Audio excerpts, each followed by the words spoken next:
السلام علیکم داملای عزیز. میگویند که اگر دندان طلا کنی باید پیشکی طهارت سازی، یگان ضرر ندارد. درست است یا نه؟ دندان طلا را برای دندان طلا ماندن طهارت پیش و پسش شرط نیست. اگر ضرورت باشد جایز است. اگر ضرورت باشد جایز است، لیکن اگر برای زیب زینت باشد قطعاً حرام است. اگر برای زینت کنین همین دندانهای سالمی که دارین همینا را مثال اره کنین، میده کنین، دندان کنین، این 100% حرام است. حتی در عبادت های شما چی است؟ کراهیت پیدا میکنند. لیکن اگر ضرورت باشد باکی ندارد. برای این طهارت پیش و پس هیچ لازم نیست دیگر. دامنای عزیز، پدر و مادر من جدا شدند. ما با پدرم هستیم. او نمیخواهد که ما با مادرم واخوری کنیم. میگوید که اگر واخوری کنید عاق میکنم. ما با مادرم واخوری کردیم، او فهمید. ما را به خانه راه نمیدید. چیکار کنیم؟ اکنون عاقی که او پدر میکند عاق صورت دارد. در هر یک صورتی که فرزند متر عاق میکنم عاق نمیشه بچه. تو پیش مادرت نرو. مادری که او را زاید است، مادری که از پدر چندین برابر حقش بلند است، چرا پیش او نرود؟ رسول اکرم وقتی نزدش آمدن گفتن با کی خدمت کنیم؟ رسول الله چی گفتن؟ امک ثم اباک. چرا 3 بار پیغمبر خدا نامی مادر بعد پدر؟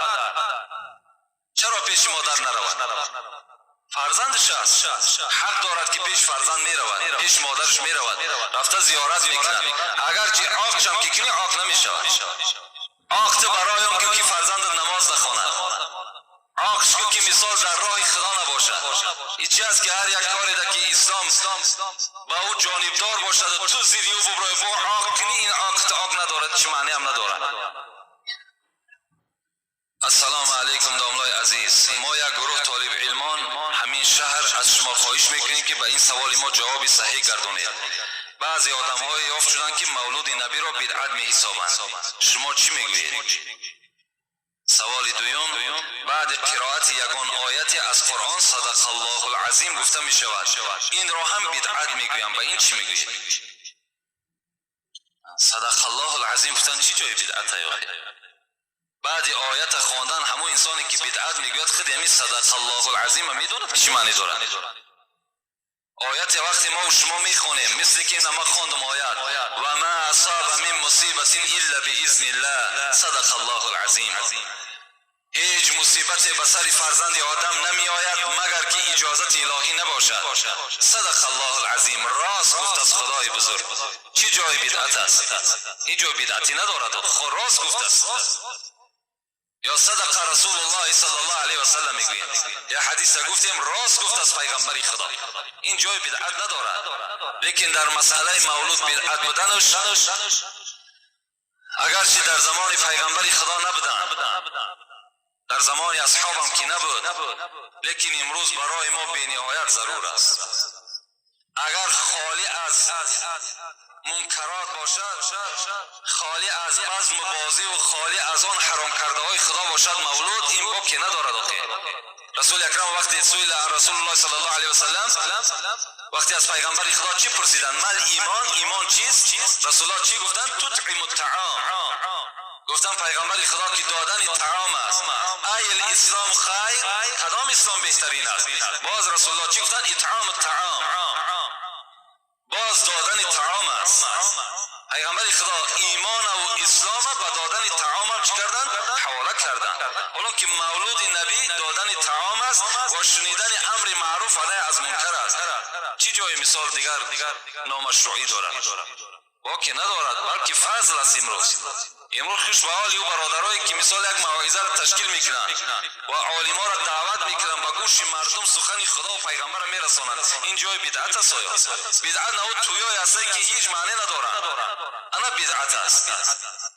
تویایی که اپا و خواهر و چاد یک جور رقص بازی میکنند، انا بدعت است. این حرام است. بدعت هم نیبو. مولود چی جای بدعتی دارد؟ در حالتی که سخن خدا به گوش همه مردم میرسد. امروز نه تلویزیون در دست ماست، نه رادیو، نه گازت. همین یک معرکه و بعضی سبب میشود ما یک موعظه میکنیم، همیشه هم بدعت ببراریم. چیکار میکنیم؟ دیگر یک عادت دیگر هم داریم که اگر بوم از چیزی هست بالای خانه کدام ما و شما نشیند، میگفتیم چغز است، میگفتیم که از این خانه کسی هلاک میشود.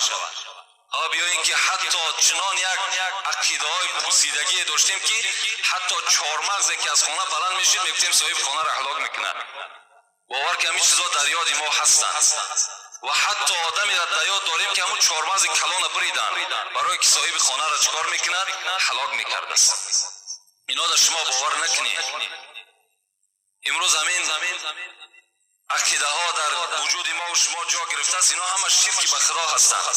حتی بین ما و شما در نزد دروازه هامون نل کشال میکنیم، خرسندی در خانه میارن. از کجا خرسندی به خانه میارن؟ از دست یک آهن چی میآید آخه؟ یا در دست مثال کودکاتون، در گاورهای کودکاتون، در بدنهای بعضی آدم کلان موره چشمی را میبینی، از چشم نگاه میکنن.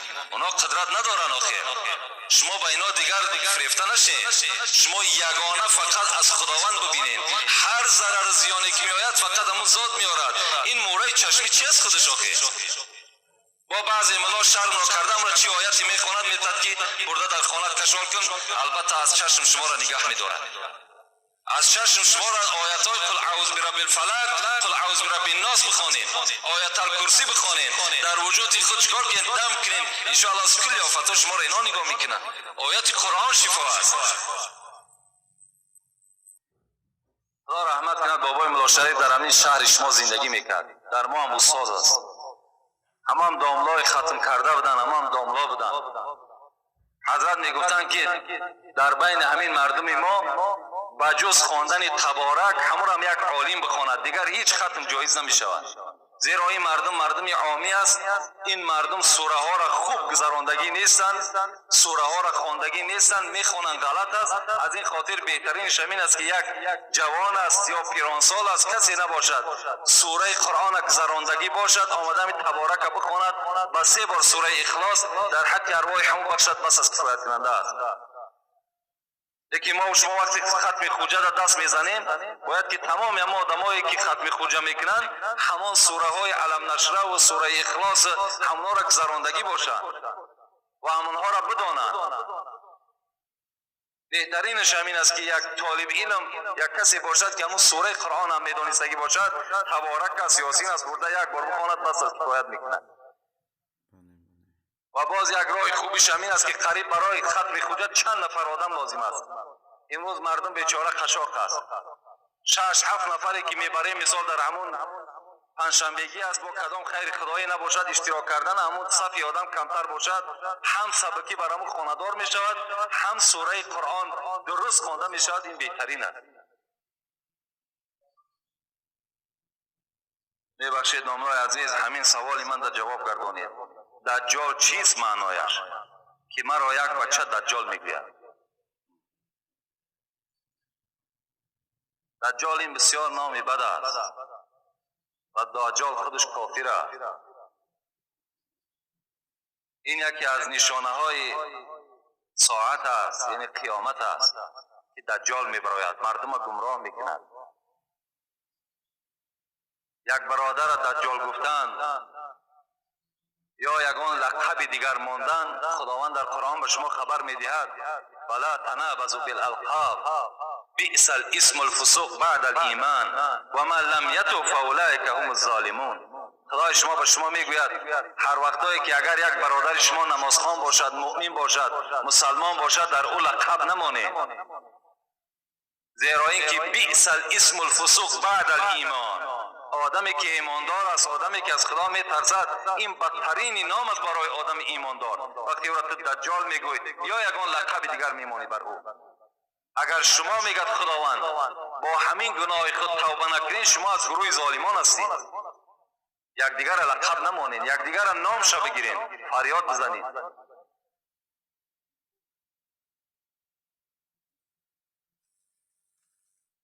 السلام علیکم. داملای محترم، ناخون دست و پای و موی سر را در تگ پای پرتافتن ممکن یا نه؟ بعضی آدمان نافهم میگویند که درست است. همین را میفهموندین. التماس آمده عزیز. البته این چیزهای هستند که از وجود آدم هر چیزی که جدا می شود اینا را ما و شما زیر خاک کردنش سنت است. در زیر خاک بمانیم، از وی که در قد راه می پرتاییم، خواه ناخون است، خواه مثال موی سر است، خواه موی کدام جانبی که نباشد، اگر اینا را زیر خاک اگر ما و شما دفن کنیم این بهتر است از این که ما و شما در قد راه می پرتاییم.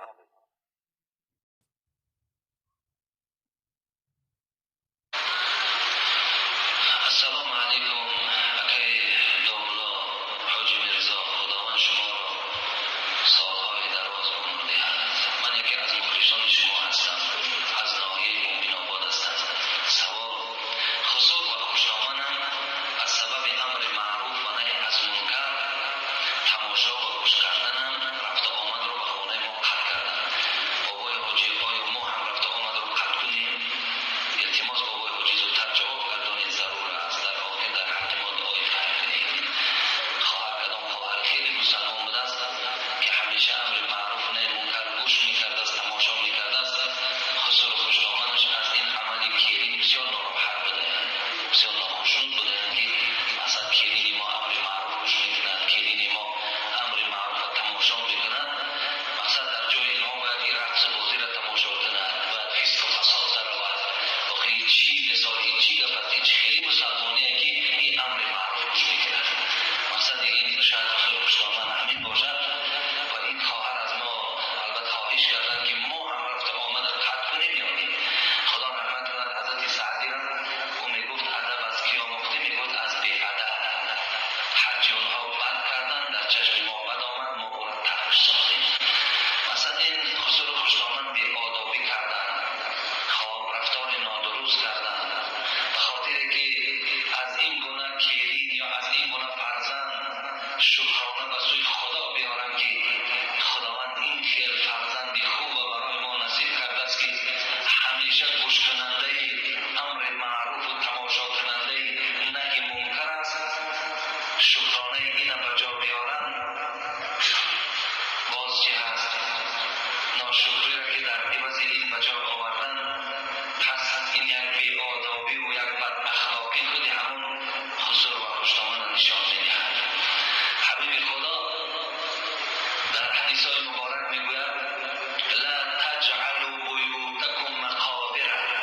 ببینید خیلی با اهمیت باشه، خانه هاتان به قبرستان مبدل نگردانید.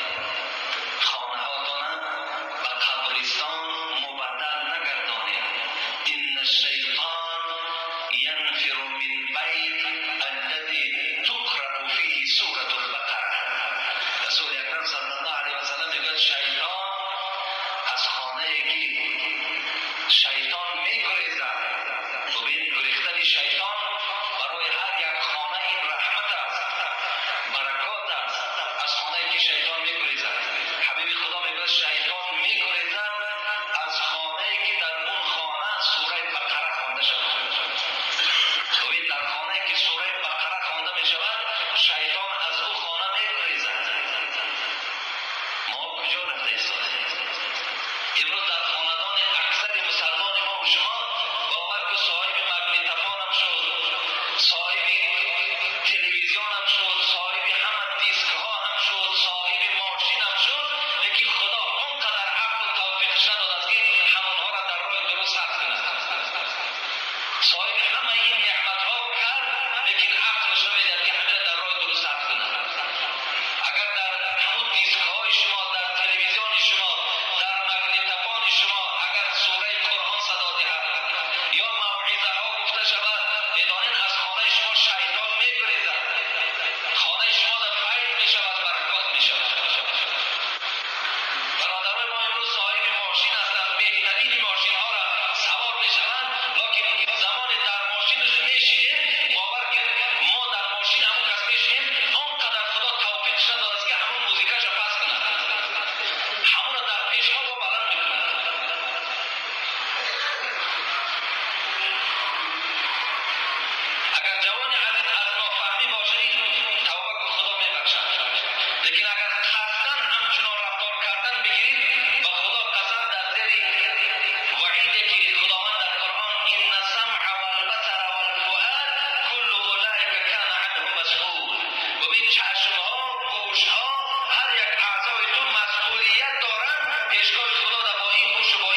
السلام علیکم که حاجی میرزا، صحتی سری شما را از درگاه خداوند طلبگارم.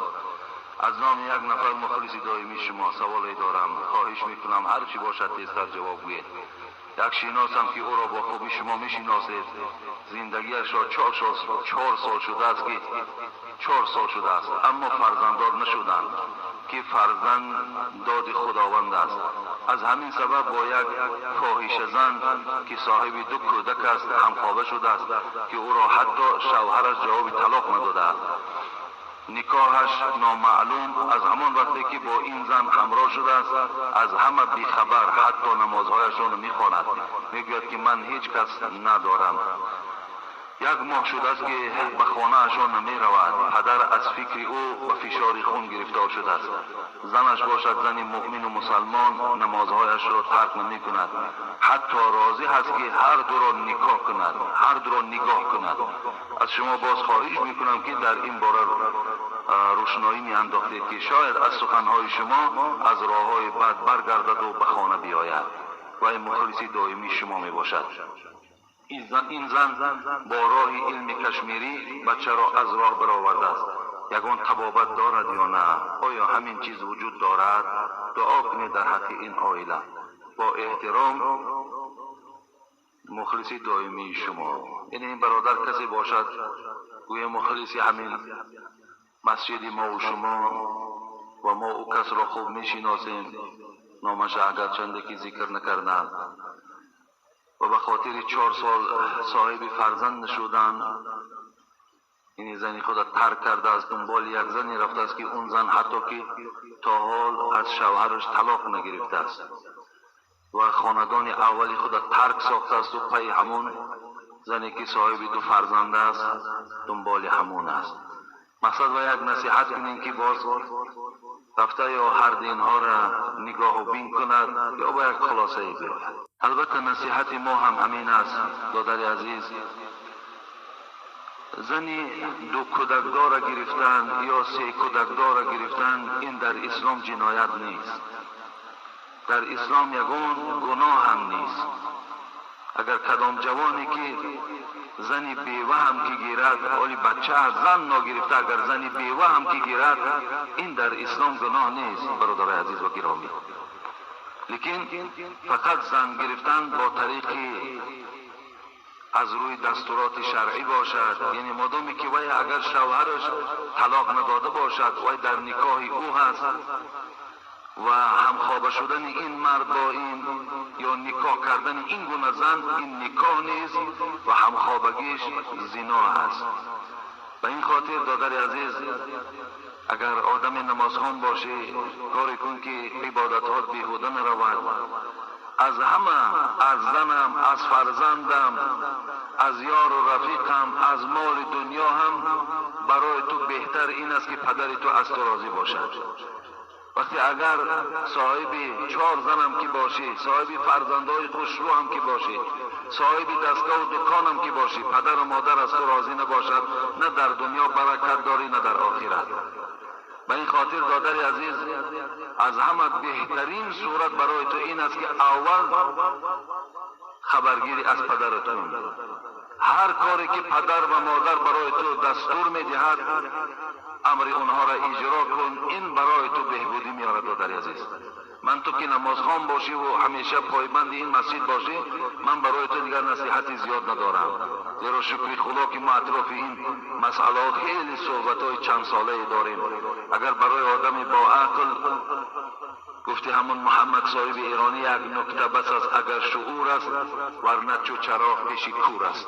برای آدم با فهم یک نکته بس است. لیکن آدم نفهمد اگر من تا آخر جمعت را نصیحت کنم مثل یک چراغ در پیش یک آدم نابینا گذاشتن است. به این خاطر برادر عزیز این زنی که طلاق نشده است این را ترک بساز. این زنی تو نیست، این مال دیگر کس است. کما تدین و تدان فراموش نکن. حبیب خدا میگوید کدام دروازه را زدین دروازه زده می شود. کدام کسی را چگونه قرض میدهی همون که قرض منتظر شو. زن یک مرده که دیگر استفاده بردی حتمی زن تا استفاده میبرند. دختر یک آدم دست شقه پیدی دختر تا حتمی استفاده میبرند. و این خاطر الجزاء من جنس العمل است. هر جزا از جنس خود. زنا کردی زنا میکنند، دزدی کردی ما تا دزدی میکنند. و این خاطر برادر عزیز اصلاح شد، رو از پدر و مادرت عذرخواهی کن. با زن همون اولی که فرزند ندارد، حضرت عیسی فرزند نداشت، حضرت یحیی پیغمبر فرزند نداشت، این عیب نیست. مصلحت کن، میلش یک زنی که باز با نکاح حلال و تازه و مال یگان کس نباشد در نکاح دراز مرحمت زندگی کردن میگه.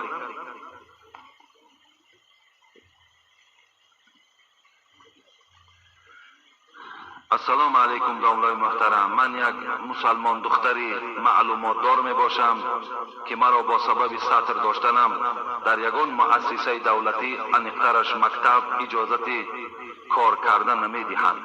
می دانم که دعوای بسیار فایده ندارد. پدر و مادر و اطرافیان و من برای این عملم پیوسته طعنه و ملامت میزنند. میخواهند که بی سطر به تعلیمگاه روم، لیکن من این را قبول ندارم، چون که برای من اطاعت خالق بی همتا از اطاعت مخلوقش بالاتر است. در خانه نشستن هم برایم دشوار است، زیرا که من علم عالی دارم. میخواهم که مهنت های کردم بی نتیجه ماند. از شما خواهش میکنم برای بهبودی من دعا کنید. خداوند این خواهر بازم توفیقش زیاده گرداند و فکر میکنم که از بی‌ستری و بی‌حیایی همون خانه در فرزنداشان تعلیم دهد، این از همه بالاست. میلش معلومات عالی داشتن، خدا خیر دهد، علم داشتی، سواد داشتی که به این فهم این سخن رفتی. و الا بی علم و بی سواد میشدی، هر کس را اگر امر میکرد پرتو روی مالتا مقصد پای دنیا را گیر میپرتافتیش میرفتی. لیکن خدا که توفیق و هدایت داده است، انشاءالله اون فرزنداتم تعلیم کن، خودش وای مکتب است، بهترین مکتب است. لیکن هیچ وقت راه ندهین، هیچ وقت لباستون گم نکنید. کوشش کنیم ما و شما. ما الحمدلله مسلمانیم، دعوای اسلام داریم. این فرمان الله است، فرمان حبیب اوست. برادر عزیز و گرامی، اگرچند خیلی موضوع وزنی هست برای گوش کردن بعض شخصیت‌های بیرون از مسجد ما و شما، مشکل است برای اونها گوش کردن درباره وقتی که یک داملا درباره سطر اگر صحبت کنه یا درباره رویمال انداختن صحبت کنه، حالا که این سر به سر به فایده همین جامعه ما و شماست، به فایده دین ما و شماست. این یگان زلال زیانی ندارد. ما کوشش میکنیم میلش اگرچنده که اونها هم کوشش کنن که اینها باید که بی سطر و بی حیا باشند، ما نیز کوشش کنیم که باید با سطر و با حیا باشند. این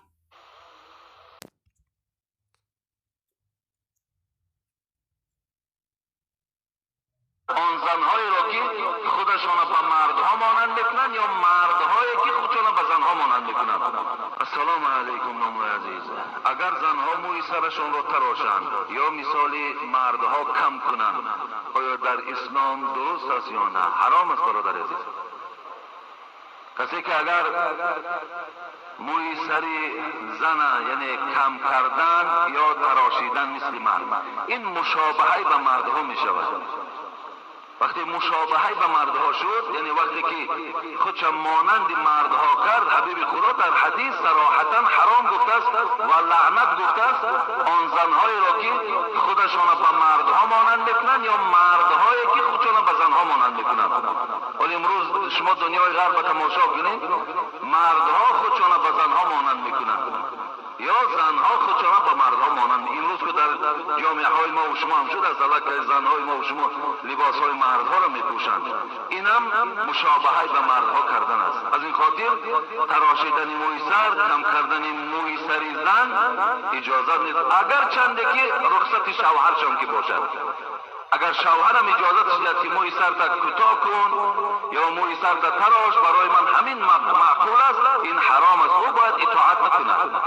ما اطاعت خالق از اطاعت مخلوق همیشه باید مقدم دانیم.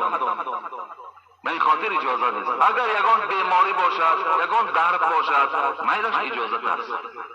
یگان ضرر و زیانی هست که برای همون زن همون موی سر گویم ضرر آورده ایستاده است یا بیمار شده است یا تراشیدنش ضروری است، میلش اسلام حرج ندارد، مشکلات ندارد. چی مقدارش در کار است گرفتن گیرد، لیکن به ضرورت اجازت نیست. السلام علیکم نومای عزیز. کبگی که در قفس دارم آزادش کنم خوب است یا فروشمش؟ بفروشش بهتر است. البته ضرر از سایدتو نمیفهمید. فروشش 4 سومه شود باز در جانت استفادهش بر یا ذبحش کش، مثال بکشش گویم امین اصطلاح امروزتی بخور در جان شیرینت، اینش هم فایده جانت است. یا میخریش یا بفروش پوش استفاده بر. کشادش هم که کنی اختیار داری، او در اختیار آدم است، آدم در اختیار او نیست. خدا همه را برای آدم آفریده است، آدم در اختیار او نداده است.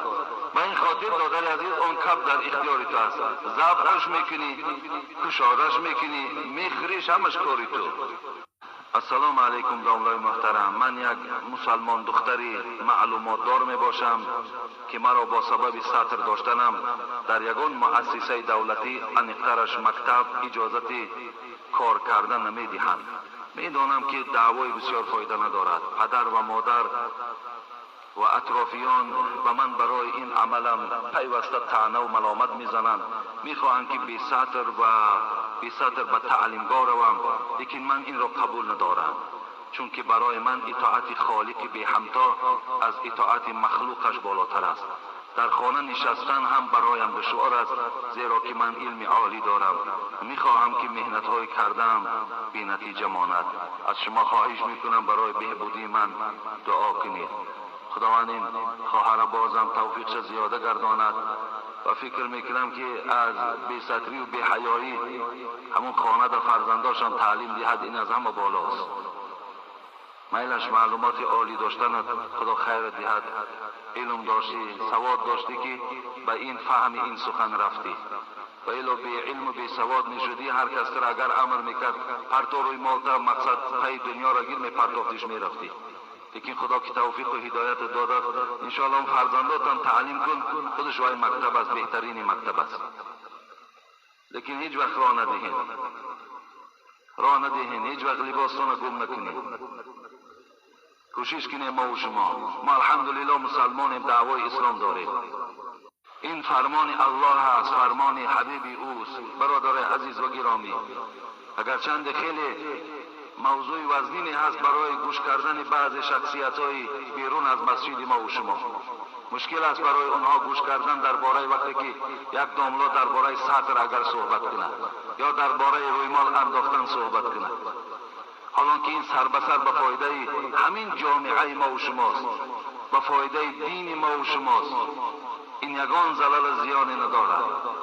ما کوشش میکنیم میلش اگرچنده که اونها هم کوشش کنن که اینها باید که بی سطر و بی حیا باشند، ما نیز کوشش کنیم که باید با سطر و با حیا باشند. این مبارزه است، این مقابلیت است. بسم الله الرحمن الرحیم. السلام علیکم اکای حاجی مرزا، خداوند شما را نگهبان باشد. من از شما یک سوال و جواب میپرسم. من در صنف 8 بودم، در کوچه ما یک گروه آدمان روس زبان ها ما را درس می دادند. ما اول نمی دانستیم، آنها ما را از دین جدا می کردند، لیکن ما را یک موی سفید از این راه ناحق برگردانید. آنها ما را درباره حضرت عیسی یعنی خریستیانی و ما را هدیه می دادند، پوشاک می دادند و ما را گفتند که این چیزها حرام هستند. ما حاضر 5 پسر این کار را پرداخته و نماز میخواهیم. آیا ما مسلمان هستیم یا نه؟ الحمدلله شما که از این راه نادرست برگشتین و پایبندی باز 5 وقت نماز که شدین، انشاءالله شما الحمدلله مسلمان هستید. لیکن اگر شما همون پایبندی همون خریستیان هایی که امروز شما را به هدیه و به لباس و به گویم خوراک تأمین میکنن و شما پایبندی اونها میشوین، لن یقبل منه و هو فی الاخرة من الخاسرین. خدا گفت بغیر دین اسلام هیچ دین از شما قبول ندارد. کسی در این دنیا زندگی دارد لیکن غیر دین اسلام دیگر دین پیرو می شود، خداوند گفت تو از جمله زیانکارها در روز قیامت هستی. بغیر دین اسلام هیچ دین در نزد خدا هیچ قدر و شرف و قدر ندارد. یگانه دینی که خدا در قرآن میخواند این الدین عند الله الاسلام، یگانه دینی که در نزد خدا منزلت و شرف دارد این دین اسلام است. و این خاطر دادر اگر پایبند این میشدی شما گمراه بودین و از جمله زیانکارها و از جمله اهل دوزخیان در روز قیامت بودین. هیچ وقت دادرای عزیز پایبند نشوید. ما گذاشتیم از همون خوراک و لباسایی که یک موقت شما را تأمین میکنند و اونها امروز همون مرکزی گوییم که ضعیف بودن ما و شما را فقط در خوراک یافتند. میدانند که بنده های خدا امروز تن پرور شدند، محتاج پول هستند، محتاج خوراکه هستند، محتاج شرایط هستند. با این شما را گمراه می سازند پایبند دین خودشان و شما زود است که این دنیا را ترک می سازین در پیش خداوند از جمله زیانکارها می شوید. ما انشاءالله باید همه سختی ها را دادره از این تحمل داشته باشیم. همه سختی ها را، همه مشکلات هایی که داریم تحمل کنیم دادره از، لیکن دین تا عوض نکنیم. و خدا قسم به آبروترین ناکسترین انسان آن کسی هست که امروز دین اسلام ندارد. به این خاطر شما در اختیار آدم است، آدم در اختیار او نیست. خدا همه را برای آدم آفریده است، آدم در اختیار او نداده است. و این خاطر دادر عزیز اون کب در اختیار تو است. ذبحش میکنی، کشادش میکنی، میخریش، همش کاری تو.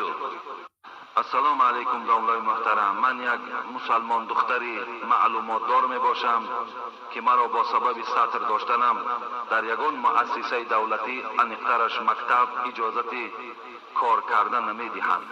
می دانم که دعوای بسیار فایده ندارد. پدر و مادر و اطرافیان به من برای این عملم پیوسته طعنه و ملامت میزنند. میخواهند که بی سطر به تعلیمگاه روم، لیکن من این را قبول ندارم، چون که برای من اطاعت خالق بی همتا از اطاعت مخلوقش بالاتر است. در خانه نشستن هم برایم دشوار است، زیرا که من علم عالی دارم. میخواهم که مهنت های کردم بی نتیجه ماند. از شما خواهش میکنم برای بهبودی من دعا کنید. خداوند این خواهر بازم توفیقش زیاده گرداند و فکر میکنم که از بی‌ستری و بی‌حیایی همون خانه در فرزنداشان تعلیم دهد، این از همه بالاست. میلش معلومات عالی داشتن، خدا خیر دهد. علم داشتی، سواد داشتی که به این فهم این سخن رفتی. و الا بی علم و بی سواد نشدی، هر کس را اگر امر میکرد پرتو روی مالتا مقصد پای دنیا را گیر میپرتافتیش میرفتی. لیکن خدا که توفیق و هدایت داده است، انشاءالله اون فرزنداتم تعلیم کن، خودش وای مکتب است، بهترین مکتب است. لیکن هیچ وقت راه ندهین، هیچ وقت لباستان گم نکنید. کوشش کنیم ما و شما. ما الحمدلله مسلمانیم، دعوای اسلام داریم. این فرمان الله است، فرمان حبیب اوست. برادر عزیز و گرامی، اگرچند خیلی موضوع وزنی هست برای گوش کردن بعض شخصیت‌های بیرون از مسجد ما و شما، مشکل است برای آنها گوش کردن درباره وقتی که یک داملا درباره سطر اگر صحبت کنه یا درباره رویمال انداختن صحبت کنه، حالا که این سر به سر به فایده همین جامعه ما و شماست، به فایده دین ما و شماست. این یگان زلال زیانی ندارد. ما کوشش میکنیم میلش اگرچنده که اونها هم کوشش کنن که اینها باید که بی سطر و بی حیا باشند، ما نیز کوشش کنیم که باید با سطر و با حیا باشند. این مبارزه است، این مقابلیت است. بسم الله الرحمن الرحیم. السلام علیکم اکای حاجی مرزا، خداوند شما را نگهبان باشد. من از شما یک سوال و جواب میپرسم. من در صنف 8 بودم، در کوچه ما یک گروه آدمان روس زبان ها ما را درس می دادند.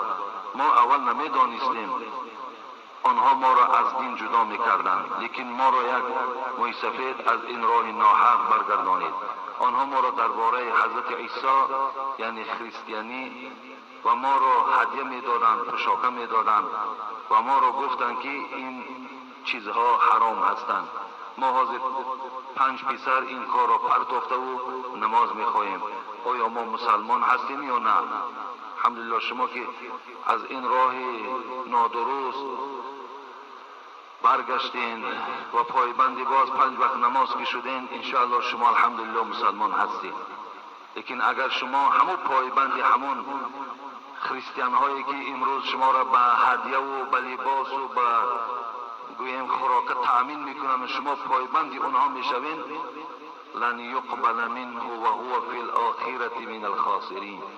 خدا گفت بغیر دین اسلام هیچ دین از شما قبول ندارد. کسی در این دنیا زندگی دارد لیکن غیر دین اسلام دیگر دین پیرو می شود، خداوند گفت تو از جمله زیانکارها در روز قیامت هستی.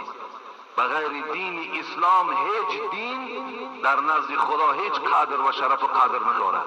یگانه دینی که خدا در قرآن میخواند این الدین عند الله الاسلام، یگانه دینی که در نزد خدا منزلت و شرف دارد این دین اسلام است.